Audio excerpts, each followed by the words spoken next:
Hey, it's been a while, and thank you for coming back and checking out another episode of Complex Combo with your girl, Sonia B.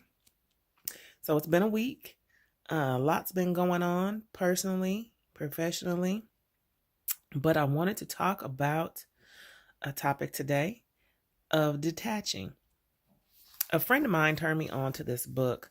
First of all, when he first mentioned the title of the book, I was a little put off because I'm like, why would I read a book like that?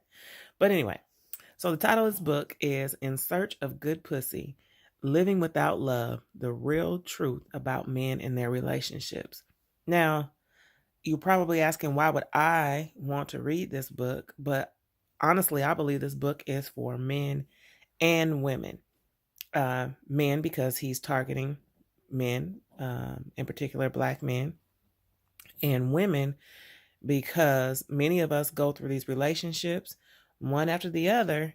And there are some things that we really need to know about men that, other men aren't telling us. Our girlfriends don't know because they're your girlfriends. They're not men. Um, but he has some real gems in here. So this book had me really thinking about detaching because myself, I'm going through a divorce and it's a weird one. Is there such thing as a weird divorce?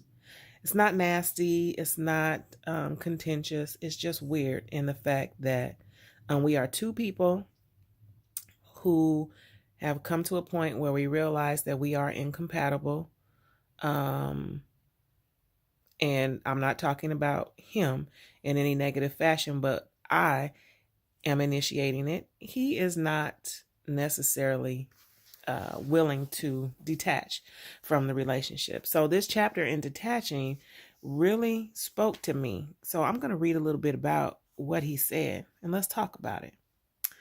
So he talked about detaching, and to men, he said men who have always been told never to give up may have to learn to do just that, to give up on something that will never work anyway.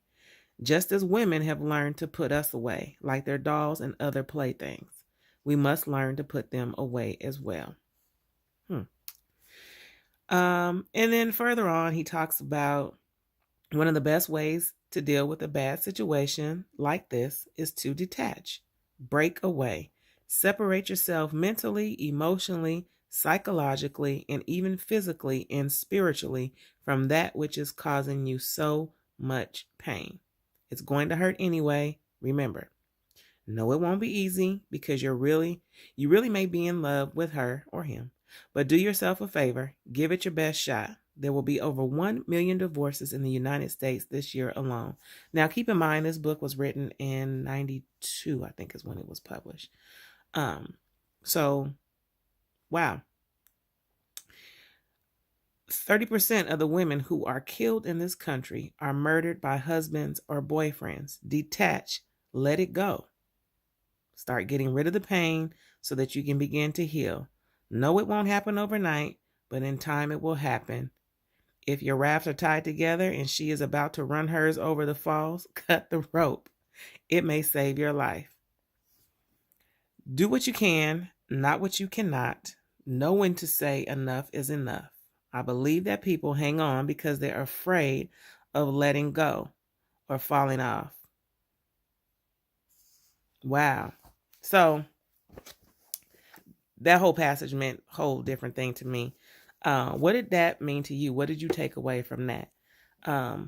So for me, reading about detaching and letting go, I think for women in general, depending on the situation, we find it really hard to detach and let go of situations that no longer serve us.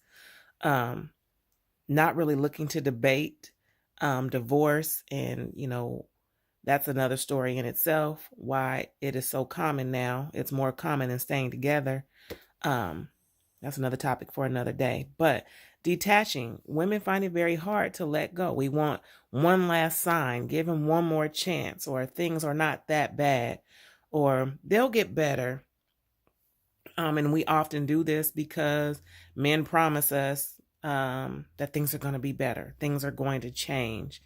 never really acknowledging what the true problem is and why it led to the breakdown of the relationship, but just giving you that last little bit of hope. And we hold on to that. Um, and I think it's just ingrained in us by nature. Um, some of us, you may have seen long-term relationships in your family where people hold on through good, bad situations just for the sake of holding on because they don't want to be alone.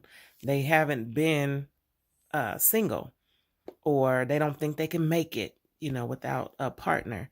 So I'm interested to know what you think. What do you think about detaching? At some point, I will be doing a book review on this book, In Search of Good Pussy, Living Without Love. Um, I have to keep saying the title because it is sort of off-putting, but it doesn't necessarily mean what you hear. So we'll get into that later.